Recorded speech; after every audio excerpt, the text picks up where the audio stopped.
Hi ஒரு cake order தாங்க வந்துச்சு 2 kg வந்து பார்த்தீங்கன்னா 2 டயரில் செய்கிற மாதிரி கேர்ள் பேபிக்கு ஃபஸ்ட்டு பர்த்டே. ஸோ நார்மல் பர்த்டேவே சூப்பராக செய்வோம். ஃபஸ்ட்டு பர்த்டேங்கும் போது யோசிச்சு கரெக்டாக டிசைன்லாம் நானாக தான் சூஸ் பண்ணி அமுச்சு விட்டேன். ஸோ 4-5 டிசைன் சூஸ் பண்ணேன். அவங்க சூஸ் பண்ணி ஓகே சொன்னாங்க. அந்த டிசைன் தான் வந்து செய்ய போகிறேன். சரி சூப்பராக வந்து பார்த்தீங்கன்னா ஃபஸ்ட்டு இது முடிச்சாச்சு. ஃப்ரிட்ஜில் ஸ்டோர் பண்ணதுக்கப்புறமா பேலன்ஸுக்கு ஒர்க்கு முடிச்சிட்டேன். ஸோ டயர் கேக்குனால வந்து பார்த்தீங்கன்னா 2 டயர் கேக்குனால அங்கங்கே வந்து பார்த்தீங்கன்னா பேலன்ஸ் மிஸ் ஆகக்கூடாதுன்றக்காண்டி பார்த்தீங்கன்னா ஸ்டிக்ஸ் வந்து பேஸ்ட் பண்ணிட்டேன். அது ஒரு டயர்லேருந்து இன்னொரு டயர் ஃபிட் பண்ண முன்னாடி என் ஃபேஸ் ரியாக்ஷன் மட்டும் பாருங்களேன், அந்தளவுக்கு மல்டி ரியாக்ஷன் போயிட்டு வரும். ஸோ கொஞ்சம் பயமாக இருக்குன்னு வைங்களேன். இப்போ கொஞ்சம் ஓகேவாக இருக்குது. ஃபஸ்ட்லாம் வந்து ஸ்டார்டிங்லாம் ரொம்ப ஸ்ட்ரகிள் பண்ண மாதிரி இருந்தது. அதுக்கப்புறம் இப்போ கொஞ்சம் பழகிடுச்சுன்னு வைங்க. ஹேண்ட் ப்ராக்டிஸ் எடுக்க வந்து பார்த்தீங்கன்னா பழகிடுச்சு.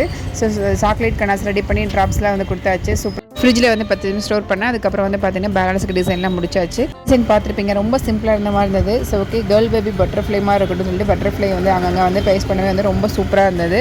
ஸோ எனக்கு ரொம்ப பிடிச்சிருந்தது, சாட்டிஸ்ஃபைங்காக இருந்தது.